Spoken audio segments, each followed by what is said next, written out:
Buenas tardes, mi nombre es González Carolina, somos el grupo 2 de la clase especial de adulto mayor. Vamos a hablar sobre cáncer de colon.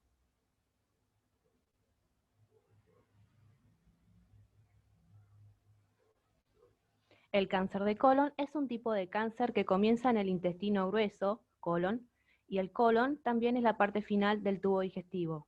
El cáncer de colon suele afectar a los adultos mayores, aunque puede ocurrir a cualquier edad. Por lo general, comienza como grupos pequeños y no cancerosos, que son benignos, de células llamados pólipos, que se forman en el interior del colon. Con el tiempo, algunos de estos pólipos pueden convertirse en cáncer de colon. Imágenes de una colonoscopía y de las zonas del intestino. También tenemos acá, podemos observar un colon normal y un colon con cáncer y la zona afectada. Síntomas. Un cambio persistente en tus hábitos intestinales, incluidos diarrea o estreñimiento, o un cambio en la consistencia de las heces, sangrado rectal o sangre en las heces, molestia abdominal persistente como los calambres, gases o dolor. Una sensación de que el intestino no se vacía por completo, debilidad o fatiga y pérdida de peso sin causa aparente. Los médicos no saben exactamente qué es lo que provoca la mayoría de los cánceres de colon. En general, en cáncer de colon comienza cuando las células sanas del colon desarrollan cambios, mutaciones, en su ADN. El ADN de una célula contiene instrucciones que indican a la célula qué funciones realizar. Las células sanas crecen y se dividen de manera ordenada para mantener el funcionamiento normal del cuerpo, pero cuando el ADN de una célula se daña y se vuelve canceroso, las células continúan dividiéndose, incluso cuando no se necesitan nuevas células. A medida de que las células se acumulan, forman un tumor. Con el tiempo, las células cancerosas pueden crecer para invadir y destruir el tejido normal cercano, y las células cancerosas pueden trasladarse a otras partes del cuerpo para formar depósitos allí, por ejemplo, metástasis. Los factores de riesgo son edad avanzada, raza afroamericana, afecciones intestinales inflamatorias, síndromes hereditarios que aumentan el riesgo de cáncer de colon, antecedentes familiares de cáncer de colon, tabaquismo, entre otros. Ahora va a pasar a la siguiente pantalla mi compañera Valeria. Hola, buenas tardes, mi nombre es Masa Valeria. Diagnóstico, examen para detección de cáncer de colon. Los médicos recomiendan ciertas pruebas de detección para personas sanas sin signos ni síntomas, con el fin de buscar signos de cáncer de colon o pólipos no cancerosos. Detectar el cáncer de colon en su etapa temprana proporciona la mayor posibilidad de curación. Se ha demostrado que las pruebas de detección reducen el riesgo de morir de cáncer de colon. Uso de endoscopio para examinar el interior del colon, colonoscopía. Se utiliza un tubo largo, flexible y delgado, conectado a una cámara de video y monitor, para ver todo el colon y el resto. Si se encuentran áreas sospechosas, el médico puede pasar un instrumento quirúrgico a través del tubo para tomar muestras de tejido, biopsia, para analizar y extirpar el pólipo. Ahí vemos cómo sería el examen. Otros son los análisis de sangre. Esto no va a determinar si una persona tiene cáncer, pero sirven para para determinar la presencia de una sustancia química que algunas veces produce el cáncer de colon. Antígenos carcinoembrionarios o ACE, si se los controla con el tiempo, el nivel de ACE en la sangre puede ayudar a su médico a entender el pronóstico y si el cáncer está respondiendo al tratamiento. Ahora continúa sigo yo. Estadios. Tenemos 4 estadios, ¿no? De 0 a 4. Puesto que los cánceres de colon en etapa 0 no han crecido más allá del revestimiento interno del colon, a menudo una cirugía es todo lo que se requiere para extraer el cáncer. En la etapa 1 han crecido profundamente hacia las capas de la pared del colon, pero no se han propagado fuera de la pared del colon en sí, ni hacia los ganglios linfáticos adyacentes. Muchos cáncer de colon en etapa 2 han crecido a través de la pared del colon y posteriormente a los tejidos circundantes, pero no se han extendido a los ganglios linfáticos. En la etapa 3 se han propagado a los ganglios linfáticos cercanos, pero aún no se han extendido a otras partes del cuerpo. En la última etapa, que sería la 4, se han propagado desde el colon hasta órganos y tejidos distantes. Con más frecuencias, el cáncer de colon se propaga al hígado, aunque también se puede propagar a otras partes del cuerpo, como los pulmones, el cerebro, peritoneo, la membrana que reviste la pared abdominal o los ganglios linfáticos distantes. Ahora les muestro unas imágenes, como sería en estadio 0, 1, 2, 3 y 4. Otra imagen más. Y ahora continúa mi compañera.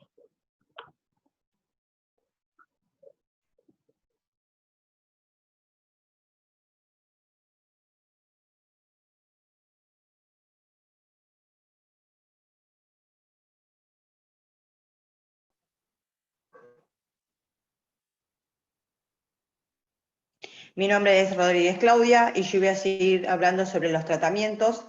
Uno de los tratamientos es la cirugía para cáncer de colon en etapas tempranas, que sería la extirpación de los pólipos durante una coloscopía, o también llamado o conocido polipectomía. Resección endoscópica de la mucosa, cirugía mínimamente invasiva, cirugía laparoscópica.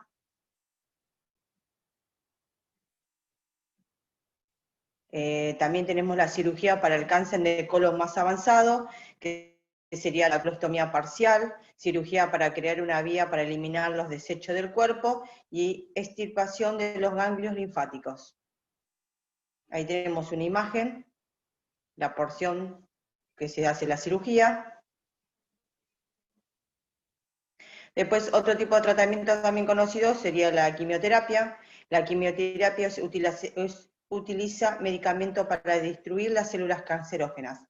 La quimioterapia para el cáncer de colon generalmente se administra después de la cirugía si el cáncer es de gran extensión o se ha diseminado a los ganglios linfáticos.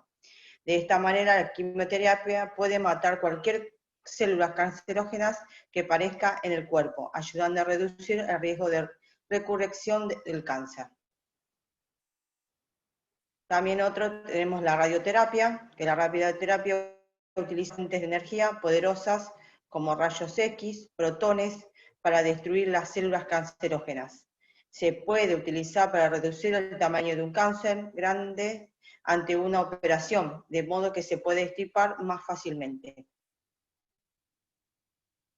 Después tenemos otros tipos de medicamentos de terapia dirigida, que son de medicamentos con diánesis específicas, generalmente combinan con quimioterapia y suelen reservarse para personas con cánceres de colon avanzado.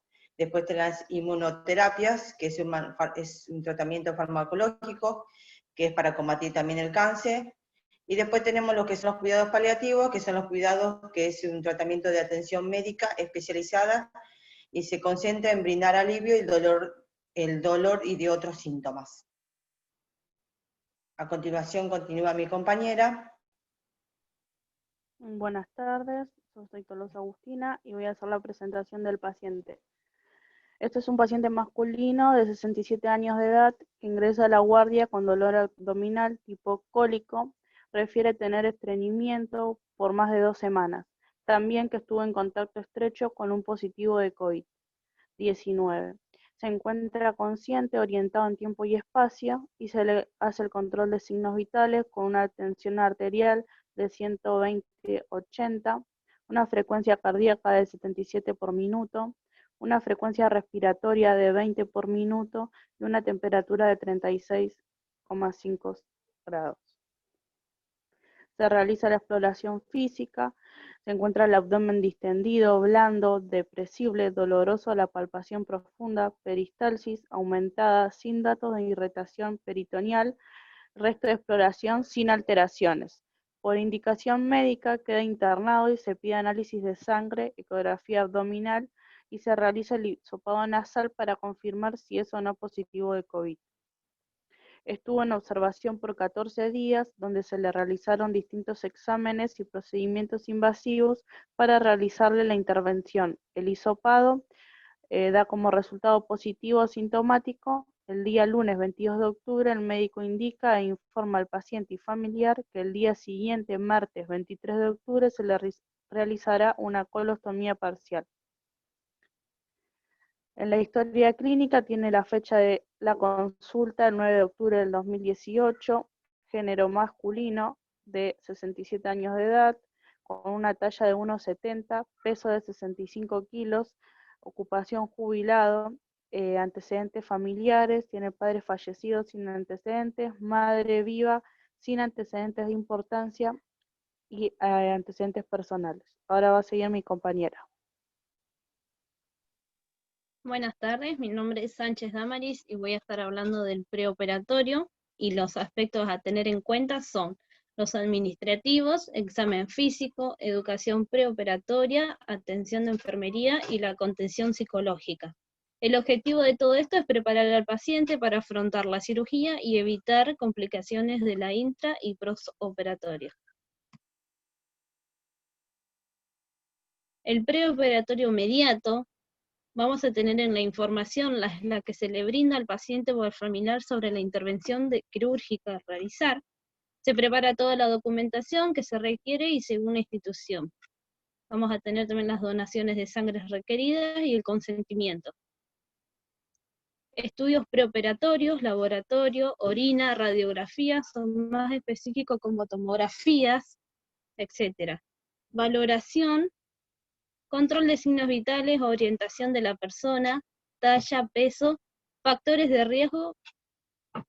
En la educación y la contención es tener en cuenta si la persona comprende lo que se tiene al realizar, sin no explicarle, escuchar al paciente y darle seguridad. En el preoperatorio inmediato, vamos a hacer la controlación de los signos vitales, se realiza un enema que es una intervención intestinal. La dieta del paciente es las zonas de intervenciones quirúrgicas intestinales con una dieta específica o cero. En la higiene quirúrgica se realiza baño con antiséptico, rasurar, retiro de accesorios como los aros, anillos, las prótesis dentales, cortes de uña, colocación de sonda vesical, colocación de acceso venoso con una llave de 3 vías. Una vez chequeado todo esto, se le avisa al paciente, se lo realiza al paciente con la ropa de quirófano, bata, cofias. Se coloca brazalete de identificación, historia clínica y se lo acompaña hasta la puerta del quirófano. El intraoperatorio es donde dentro del quirófano la responsabilidad ya pasa a ser del cirujano y la anestesia. En esta etapa la función de la enfermera es preparar el área quirúrgica, identificar que sea el paciente correcto, controlar el carro de paro, que esté completo, y pueda asistir al médico en la intubación, y durante la cirugía controlar la monitorización de los signos vitales.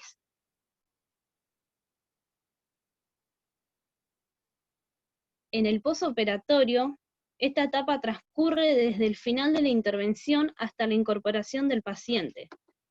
En el posoperatorio inmediato, se traslada al paciente hasta la sala de recuperación. Acá vamos a tener que supervisar y acompañar a su despertar, el estado de conciencia del paciente, controlar sus signos vitales cada 15 minutos, controlar la permeabilidad de las vías periféricas, controlar la incisión, que no haya hemorragias, controlar los drenajes y la diuresis con su consistencia y la colocación. En el posoperatorio inmediato es donde se traslada al paciente a una sala. Acá se tiene que tener en cuenta el control de signos vitales, la curación de la incisión quirúrgica y controlar la diuresis y drenaje si esto fuera necesario.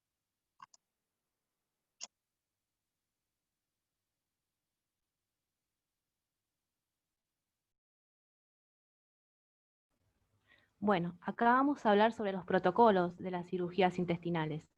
Evitar la consulta, salvo en casos del alta de sospecha de progresión de la enfermedad, En pacientes con alto riesgo de morbilidad y mortalidad por COVID-19, añosos, con patologías respiratorias, frágiles, etc., se deben ofrecer alternativas a la cirugía. Realizar un balance de riesgos y beneficios entre la cirugía al ser realizada y la posibilidad de complicaciones que prolonguen la internación. Diferir la cirugía por pólipos malignos o estadios tempranos de la enfermedad. Operar si se presenta obstrucción. El cáncer de colon, proceder con cirugías con criterio oncológico y de curación. El cáncer de recto, considerar iniciar todas las opciones del tratamiento ayudante, incluido TNT. Iniciar las terapias de la primera línea de enfermedad metastásica. Bueno, el protocolo para seguir antes de la cirugía es que se debe realizar una ampliación al conocimiento informado habitual de cada centro, explicando los riesgos de la intervención, si son mayores, en el contexto de la pandemia, hacer participar al paciente y a la familia de la toma de decisiones. En el triage preoperatorio y en las pruebas de PCR deben realizar siempre que el tiempo lo permita. Los pacientes de emergencia, especialmente aquellos con inmunosupresores o sospechosos de COVID-19, deben someterse a una tomografía computarizada de tórax. Este estudio tiene un gran valor diagnóstico, sobre todo considerado que los test pueden dar falsamente negativos o no estar disponibles.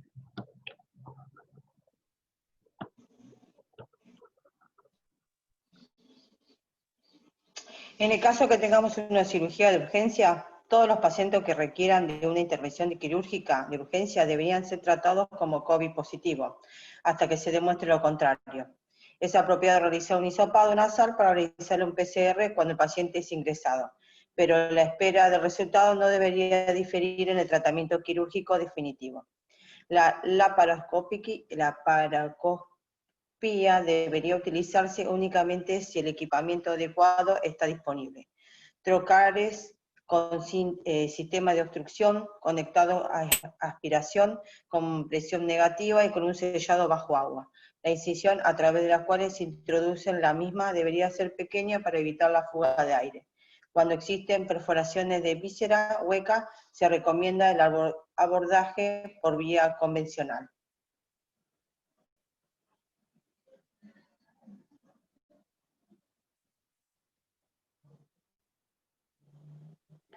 En quirófano, los riesgos en la intubación, el personal quirúrgico se encuentra expuesto a la transmisión del COVID-19 en forma de aerosol o gotas.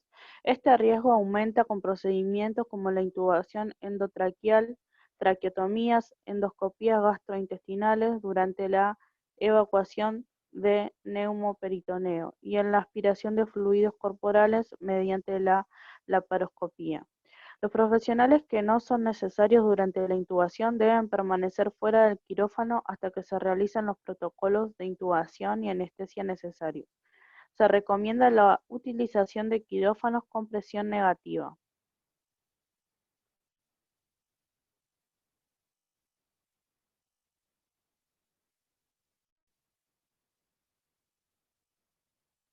El abordaje de la diverticulitis perforada no debería cambiar priorizándose el manejo conservador, tanto el lavado de manos, tanto el lavado laparoscópico como el abdomen abierto y contenido deberían ser evitados, prefiriéndose la resolución definitiva. Las sigmoidectomías de urgencia deberían realizarse por vía abierta y se prefiere la ostomía por sobre la anastomosis en estas circunstancias. ¿Cómo vestirse para la cirugía? Los equipos de protección personal, que son los EPP. El uso de EPP es recomendado en caso de infección o fuerte sospecha de COVID-19. Los barbijos N95 u otros que ofrezcan un mayor nivel de protección deben ser utilizados. Los objetos descartables deben ser desechados en forma apropiada, dependiendo de las normas establecidas por la institución u organismo local. Higienizar las manos una vez que se retira la máscara, practicar el vestido y desvestido. Frente a la posible escasez de equipos de EPP, se recomienda crear protocolos para observar los mismos.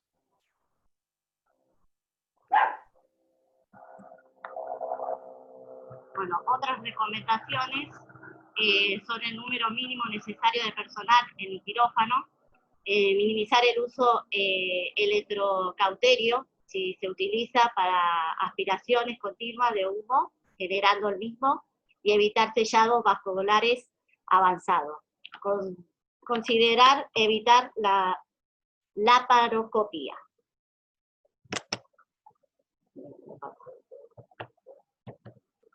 Y postoperatorio y recuperación, en caso de tener que transportar al paciente con sospecha o confirmación de COVID a un lugar externo o terapia intensiva, utilizar el mínimo personal necesario. Deben utilizar equipo de protección personal, ¿qué más será? Necesario, y deben utilizar equipo de protección. Se me va a cortar. Y no pueden ser el mismo que utilizaron durante la operación.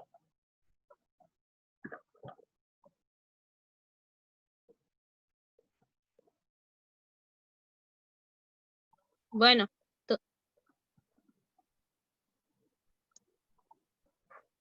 colonoscopía en casos y cómo prevenir el contagio. El análisis de SARS-CoV-2 entre diferentes muestras biológicas de pacientes con COVID-19 ha demostrado que el 50% de las muestras fecales fueron positivas. Además, una quinta parte de los pacientes permanecieron con test positivos en heces después de negatividad las muestras respiratorias. Estos hallazgos podrían explicar por qué algunos pacientes con COVID-19 experimentan síntomas gastrointestinales, con posibilidad de transmisión fecal y riesgos potenciales de contaminación durante la endoscopía para otros pacientes, el personal y nosotros mismos. Asegurarse de que el equipo de protección personal esté disponible y usado por estos miembros intervinientes en la endoscopía puede ser los guantes, protector ocular, gafas, máscaras faciales y camisolines, limpieza y ventilación de las áreas de trabajo y considerar el uso prolongado o la reutilización de máscaras quirúrgicas en la protección ocular de acuerdo a las políticas del hospital.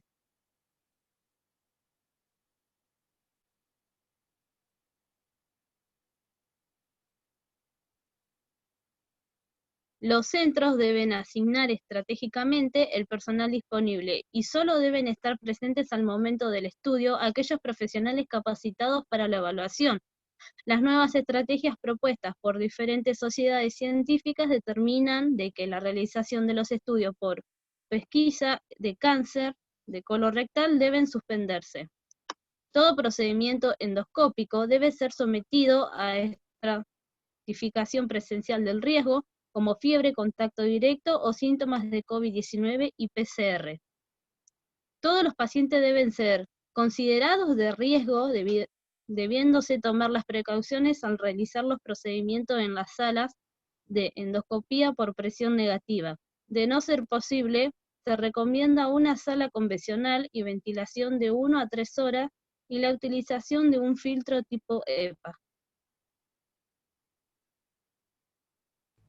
Bueno, les agradecemos que nos hayan escuchado y nos encontramos en el vivo junto a la profesora para despejar todas las dudas. Muchas gracias.